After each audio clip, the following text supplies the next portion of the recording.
My name is Olivia Parker, and I'm 32 years old. I'm writing this while everything is still fresh, because even now, months later, part of me still struggles to believe it actually happened. My ex-boyfriend, Ethan Brooks, 27 years old, managed to destroy his entire influencer career in the most spectacular way imaginable.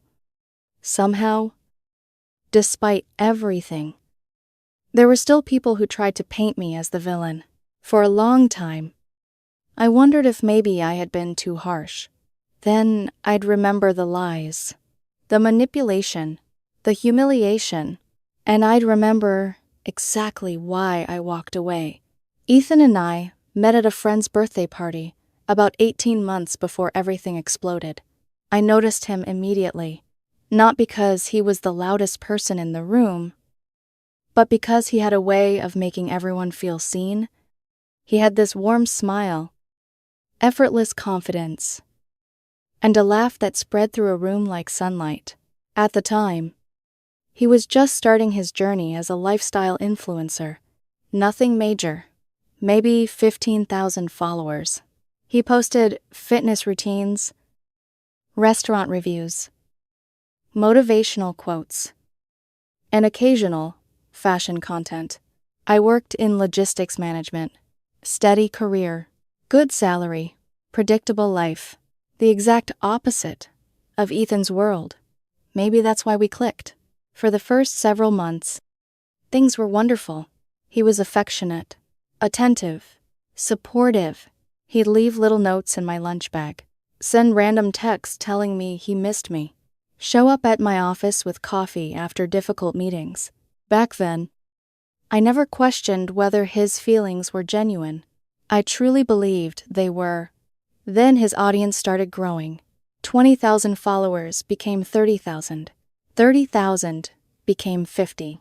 By our first anniversary, he'd crossed 75,000 followers and started landing sponsorship deals. At first, I was proud of him.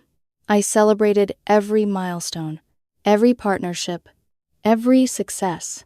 But somewhere along the way, Ethan began changing, slowly, subtly, the kind of change you don't notice until you're standing in the middle of it.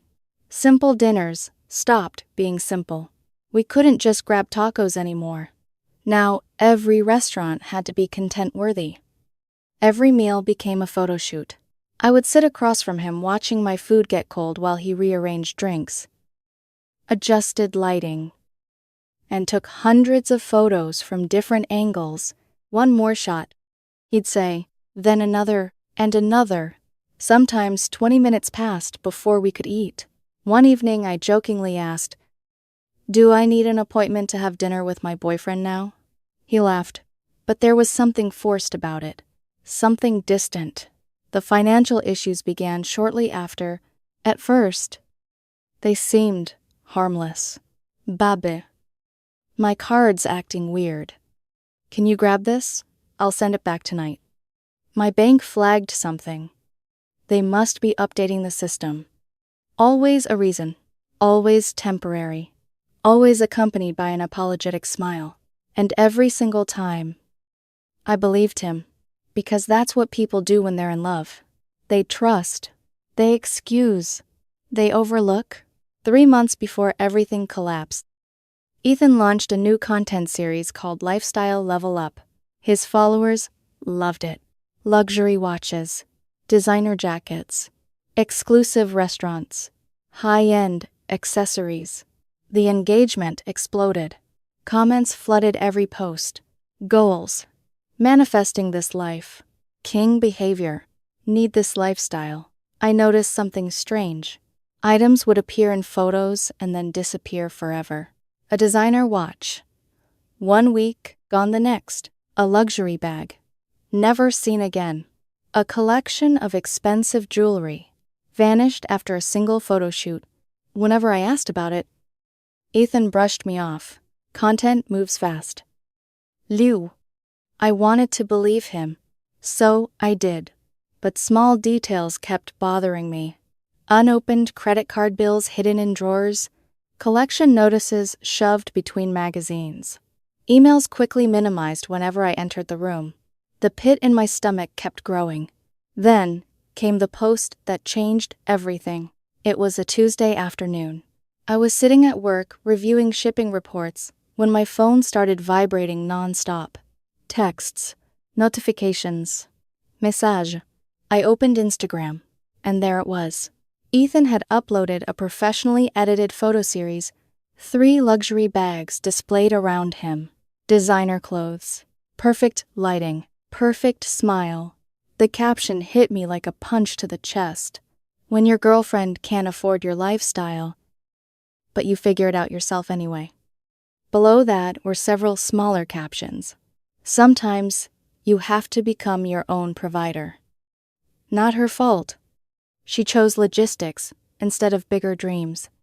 And finally, never let someone else's limitations become yours. I stared at the screen, certain I was misunderstanding something.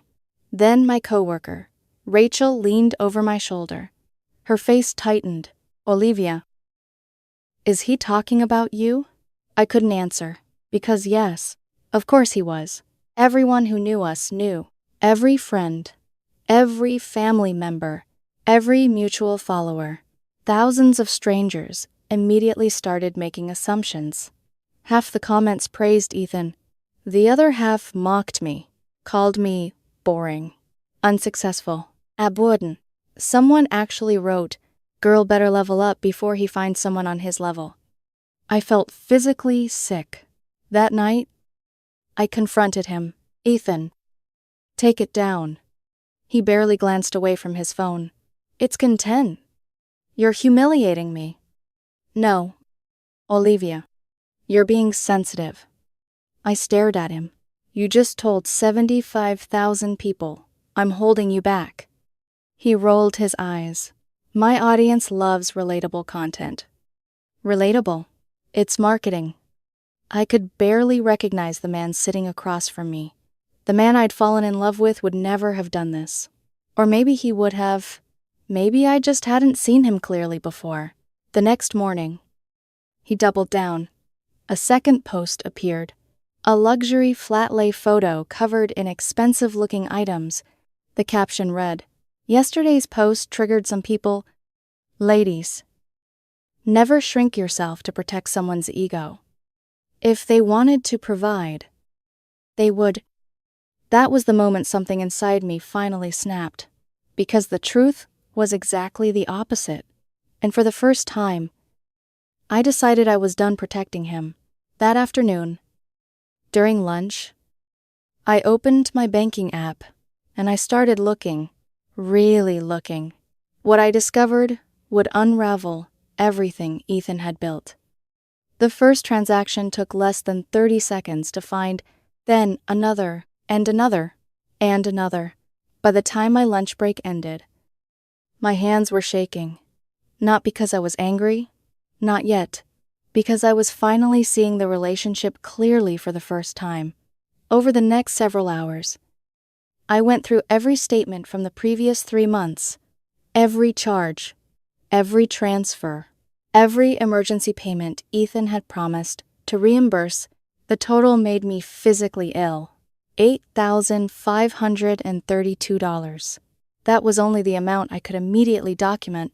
It didn't include routine dinners, weekend trips, ride shares, streaming, subscriptions, random online purchases he had convinced me to cover. I sat in my office staring at the number $8,500. While he was publicly telling the internet I couldn't afford his lifestyle, I remembered every excuse. Babe, my card got flagged. My sponsorship payment is delayed. The bank system is acting weird. I'll pay you back Friday. Friday never came. Not once. As the afternoon stretched on, another memory surfaced. A few weeks earlier, Ethan had borrowed my iPad for a live stream.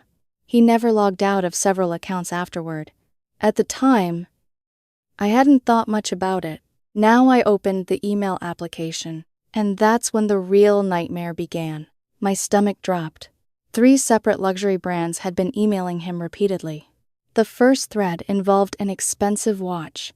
Retail value, $2. Sube. The company had sent it on a temporary promotional loan. Return deadline. 2 weeks ago. The messages became increasingly urgent. Please confirm return shipment. Second reminder. Final notice. Before escalation. No response. The second thread involved a jewelry collection worth nearly $1,800. The return date had passed over a month earlier. Again, no response. The third company was asking about a designer handbag. Same story. Sam silence. I continued scrolling. And then I found something worse. Much worse. There were conversations between Ethan and other influencers discussing replica websites, specific suppliers, shipping methods, ways to avoid detection. Mi puls hamad in mi ears. I clicked one of the links. A website loaded. Rows of counterfeit luxury items. Designer base. Watches. Jewelry. Shoes. I recognized several products immediately. The exact same pieces Ethan had been showing his followers. The exact same pieces he'd implied were authentic. The exact same pieces he'd used to mock me online. Then I discovered the order history. His order history, thousands of dollars in replicas, $300 counterfeits, being presented as $3,000 luxury items. I leaned back in my chair. For several minutes, I couldn't move. The betrayal wasn't financial anymore. It wasn't even about social media. The entire relationship suddenly felt fake. Every accomplishment, every success story, every carefully crafted image, a performance. That evening, I came home earlier than usual. Ethan was live streaming from our apartment. His followers watched as he sat beneath expensive lighting, discussing building wealth through discipline. The irony was almost unbearable. I stood silently in the hallway, watching, listening, seeing him through completely different eyes. Eventually, the live stream ended. The smile disappeared. The charming influencer vanished. He immediately picked up his phone and began scrolling through comments. I walked into the room. We need to talk. He didn't look up. Can it wait? My engagement is insane right now. No. Something in my voice finally made him raise his head. For a brief moment, uncertainty flashed across his face. Then, confidence returned. What? I took a deep breath. I want you to move out. The room went silent. Then Ethan laughed. Actually laughed. Aloud. Dismissive laugh. Seriously. Very. His smile faded. Because of some Instagram posts? No. I placed printed screenshots onto the coffee table. Emails. Statements. Invoices. Replica purchases. Loan agreements. His eyes moved across the papers. The color slowly drained from his face. I continued. Because you're a fraud. Olivia. Because you've been using me to finance your fake lifestyle. That's not what happened. Really? I pointed to the bank statements. Ba yuan. 500 says otherwise. His expression hardened. Immediately. The apology I hoped for never came. Instead, he became defensive. Aggressive. Cruel. You don't understand how social media works. I laughed. The sound surprised even me. That's your defense. You've never supported my career. I supported it financially. His jaw tightened. You benefited from it too. No. Ethan. My voice became dangerously calm. I was dating you. I wasn't investing in a startup. He stood up abruptly. You think you're better than me because you have a boring office job? The comment should have hurt. Instead, it confirmed everything. The mask was finally slipping. That's not what this is about. You're jealous. I stared at him. Jealous of what? His answer came instantly. My success? For a second, I almost felt sorry for him. Because he genuinely believed it. Somewhere between the followers, sponsorships, and fake luxury lifestyle. Ethan had started believing his own performance. The conversation spiraled from there. Excuses, accusation, blame, anything except accountability. Finally, I pointed toward the hallway. The lease is in my name. That stopped him. Immediately, his expression changed. A flash of panic. Real panic. You can't just throw me out. Actually, I can. No, you're not on the lease. His breathing quickened. For the first time, all night, he looked afraid. Not afraid of losing me. Afraid of losing the apartment. Afraid of losing the backdrop for his content. Afraid of losing the image. The realization hurt more than I expected, because even then, a small part of me still loved him. Or at least the version of him I thought existed. Then he said something I'll never forget. After everything I've done for you, I blinked. What? I made you interesting. The room became perfectly still. Before I met him, he claimed, I was invisible, ordinary, forgettable. According to Ethan, my life only mattered because he had entered it. The cruelty was astonishing, but beneath it, I heard something else. Desperation. The desperate panic of someone watching their carefully constructed world begin to collapse. I didn't argue. I didn't scream. I simply stood up. We're done. For a moment, neither of us moved. Then Ethan grabbed his phone. Fine. His voice trembled. Not with sadness. With rage. You want to play this game? I felt a chill crawl down my spine. Because suddenly, I knew exactly what he was about to do, and I was right. Less than 2 hours later, Ethan uploaded a tearful Instagram story. He claimed his girlfriend was financially controlling, emotionally abusive, threatened by his success. Thousands of followers immediately rushed to defend him. My social media accounts exploded. Messages poured in. Insults, threats, harassment. Someone even found my LinkedIn profile. Several people contacted my employer. For a few hours, I wondered if he'd actually succeed, if the lies would win.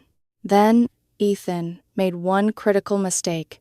During one of his emotional stories, he uploaded a photo of himself crying inside our apartment. Most people focused on his face. One follower focused on the background, specifically his laptop screen, still open, still visible, and displaying the replica luxury website. The screenshots spread through social media like wildfire. Comments started appearing. Question, doubts, suspicion. Within minutes, Ethan deleted the story. Too late. Thousands of people had already saved it. I stared at the screenshot on my phone, then looked at the folder containing every piece of evidence I'd gathered. The receipts, the emails, the payment confirmations, the counterfeit purchases, the loan agreements. For 18 months, I had protected Ethan, covered for him, defended him, believed him. That night, I made a different decision. If he wanted the internet involved so badly, then the internet was about to learn the truth. I barely slept that night. Not because I was afraid. That phase had passed. I lay awake staring at the ceiling, replaying every moment of our relationship and wondering how many of them had been real. Had Ethan ever loved me? Or had he simply loved what I could provide? The apartment felt strangely quiet, even though he was still in the next room, even though his clothes still hung in the closet, even though his expensive-looking accessories were scattered throughout the living room. For the first time, I saw everything differently. The luxury wasn't luxury. The confidence wasn't confidence. The success wasn't success. It was all staging, a set built around lies. At 6 o'clock the next morning, I sat at my kitchen table with coffee and my laptop. I organized everything. Bank statements, payment confirmations, screenshots, emails, order histories, brand correspondence. By 8:30, I was finished. My hands hovered over the keyboard. One final chance to stay silent. One final chance to let him control the narrative. Then, I remembered the comments. The strangers mocking me. The people calling me inadequate. The boyfriend who had publicly humiliated me while secretly living off my money. I clicked post. Under Ethan's original viral post, I left a comment. Hi everyone. Olivia here. The supposedly unsuccessful girlfriend. I attached the evidence. Not emotional opinions. Not accusation. Facts. Receipts. Documentation. I explained that the luxury bags weren't gifts. The watch wasn't purchased. The jewelry wasn't owned. I included screenshots showing his declined transactions and my payments covering them. 17 separate incidents over 90 days. More than $8. Woobay. Then I tagged the brands whose products he still hadn't returned. Finally, I attached screenshots of the replica website, along with portions of Ethan's purchase history. No insults, no name-calling, just evidence. Then I turned off my phone and went to work. By lunchtime, chaos had erupted. My phone looked like it was malfunctioning. Hundreds of notifications, thousands of comments, missed calls, message. The internet had done what the internet always does. It investigated ruthlessly. People zoomed into screenshots, compared timestamps, cross-referenced old content, verified every detail, and they found more than I ever expected. Followers uncovered posts from years before Ethan and I met, back when he lived with roommates, back when he proudly posted budget grocery hauls, back when he celebrated finding discounts at department stores. There was nothing wrong with any of that. The problem was that he'd spent years pretending none of it existed. His entire luxury image appeared to begin at exactly the same time he started dating me. That discovery spread rapidly. Followers who once defended him began asking uncomfortable questions. Then the brands responded. Publicly. The watch company was first. They thanked people for bringing the matter to their attention and confirmed they were investigating missing promotional inventory. The jewelry company followed. Their statement was significantly less diplomatic. Authenticity and transparency. They wrote, were core company values. They did not support deceptive marketing practices. The comments exploded. People who had once idolized Ethan suddenly felt betrayed. Some were angry. Others were embarrassed. Many felt manipulated. His follower count began falling almost immediately. 1,000, then 2,000, then 5,000. Every refresh showed another drop. That afternoon, my phone rang. Ethan, I answered. The second I said hello, he exploded. You ruined me. I held the phone away from my ear. His voice echoed through the speaker. My sponsors are calling. I remained calm. I posted receipts. You knew exactly what would happen. No. I looked out my office window. You knew exactly what would happen. Silence. Then more yelling. You could have talked to me. I laughed bitterly. I did. Another pause. Then came the threat. I'll sue you. The words sounded rehearsed, desperate, empty. For what? Defamation. Everything I posted is documented. His breathing became heavier. Then the line went dead. I assumed that would be the end of it. It wasn't. 3 hours later, another call arrived, this time from his mother, Margaret Brooks. I almost didn't answer, but something told me I should. Her voice sounded exhausted. Olivia. Hi. Margaret. A long pause. Then a question. What's happening? There was no anger, no accusation, just confusion and worry. I explained everything. Slowly, carefully. The financial issues, the fake luxury items, the sponsorship agreements, the missing products, the public posts, the evidence. Margaret listened without interrupting. When I finally finished, she was silent for nearly 30 seconds. Then she spoke, very quietly. So none of it was real. The heartbreak in her voice caught me off guard. No. Another pause. Oh. Ethan. I heard tears. Real tears. Not influencer tears. Not content tears. A mother realizing her son had been living inside a fantasy. Then she said something unexpected. He told us he was making 6 figures. I closed my eyes. Of course he had, Margaret continued. His father and I co-signed his car lease because of those numbers. The room suddenly felt colder. The lies weren't limited to me. They weren't limited to followers. He'd deceived everyone. Family, friends, sponsors, everyone. After we ended the call, I sat quietly for several minutes. The situation was becoming larger than a breakup. Much larger. Meanwhile, Ethan refused to leave the apartment. Instead, he doubled down. He began live streaming constantly. Sometimes twice a day. Sometimes 3 times. Each broadcast featured a new accusation, a new explanation, a new attempt to regain control. The problem was that people had started noticing inconsistencies. One afternoon, he went live, claiming he was trapped in an unsafe environment. Unfortunately for him, viewers could clearly see him sitting comfortably on our couch, eating expensive sushi. Someone commented, "That hostage situation looks delicious." The clip spread everywhere. He ended the stream within seconds. The internet was no longer laughing with him. It was laughing at him. Then, something even more surprising happened. My inbox began filling with messages, not from followers, from women, his former girlfriends, Anabuwan. They reached out. The first was Lauren, then Melissa, then Hannah. 3 different women.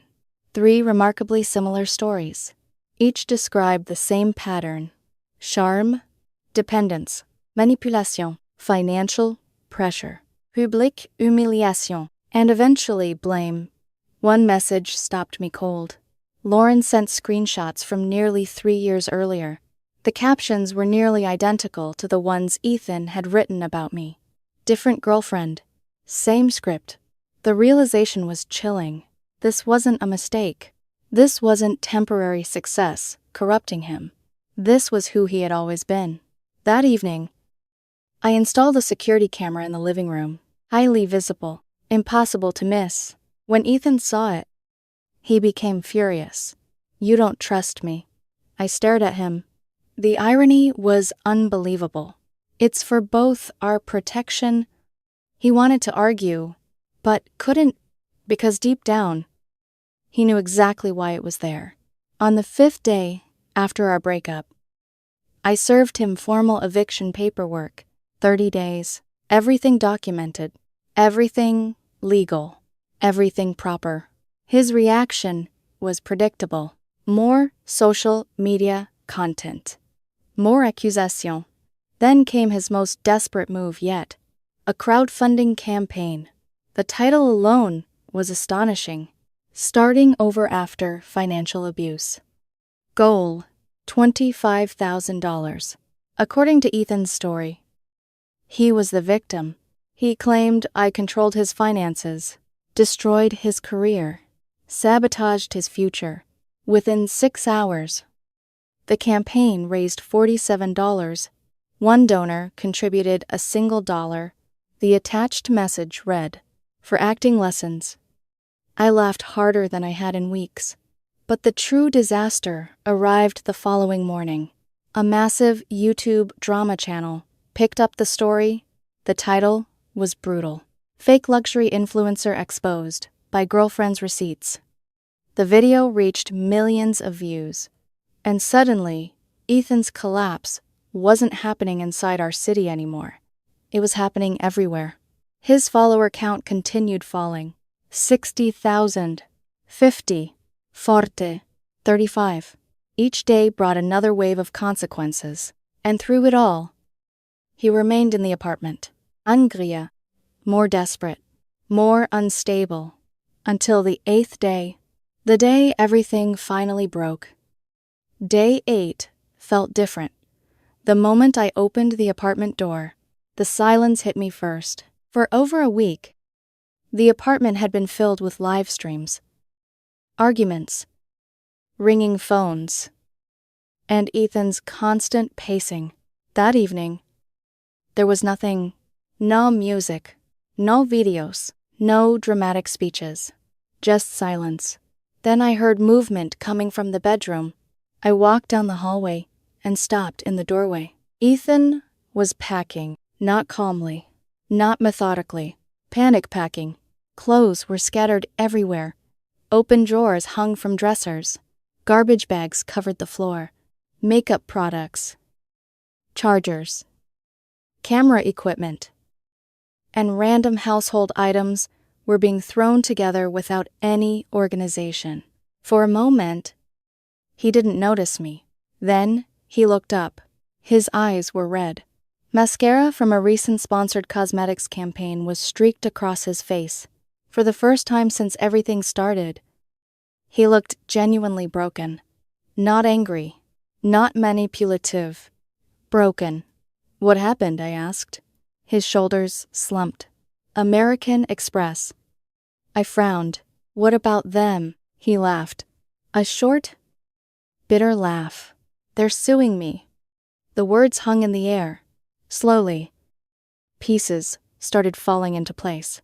Over the previous week, several companies had begun reviewing his financial history after the public scandal. Apparently, my receipts had opened doors. Investigators were already interested in. Ethan dropped onto the edge of the bed. They've been investigating for months. My stomach tightened. Months. Meaning, this had started long before our breakup. Long before the viral post. Long before the public exposure. They say I owe over $43,000. His voice cracked. $43,000 plus legal fees. For the first time, I saw the full weight of reality settling onto him. No followers, no filters, no carefully edited captions. Just consequences. How did it get this bad? I asked quietly. Ethan stared at the floor for several seconds. He didn't answer. Then the truth finally emerged. Or at least part of it. It wasn't supposed to happen like this. I remained silent. He continued. The sponsorships kept growing. I know. I thought if I looked successful enough, bigger brands would come. His eyes filled with tears. I kept telling myself it was temporary. Temporary. The word sounded absurd. Years of lies. Thousands of dollars. Destroyed relationships. And somehow it had all been temporary. I was going to pay everyone back. I looked around the room, at the luxury props, the designer shopping bags, the expensive-looking accessories, the life he had built, and suddenly, I understood something. Ethan wasn't just lying to other people. He'd been lying to himself for so long that he no longer knew where the performance ended and reality began. That realization made me sadder than angry, because somewhere inside all the deception was a person who had become trapped by his own fantasy, a fantasy he could no longer maintain. That night, he finished packing. Just before midnight, he carried the last garbage bag toward the front door. Then he stopped, turned toward me, and delivered one final accusation. You could have stayed out of it. I stared at him. What? You could have ignored everything. I almost laughed. Instead, I shook my head. Ethan, you publicly humiliated me. You ruined my future. No. My voice remained calm. You ruined your future. His jaw tightened. For a moment, I thought he would finally accept responsibility. Instead, he took one step toward me, anger flashing across his face. Then another. He raised his hand. Instinctively, I stepped backward. The motion was enough. The security camera captured everything. Ethan froze, realizing exactly what he'd almost done. Without another word, he grabbed his bags and walked out. The door closed behind him, and for the first time in months, the apartment felt peaceful. I spent the following weekend cleaning, not because the apartment was dirty, because I needed a fresh start. Room by room, I removed reminders of our relationship, and that's when I found even more evidence. Inside a storage box were dozens of luxury tags removed from counterfeit products, stacks of branded shopping bags purchased solely for photographs, receipts, notes, contemplant. One notebook stopped me cold. Written across several pages were future video concepts. Luxury surprise from boyfriend. Emotional story about relationship struggles. Gift reveal. Designer anniversary package. Every scenario carefully scripted. Every emotional moment planned in advance. Some entries even included my name. Events that never happened. Conversations that never existed. Entire stories created solely for engagement. I closed the notebook and sat quietly for a long time, mourning something.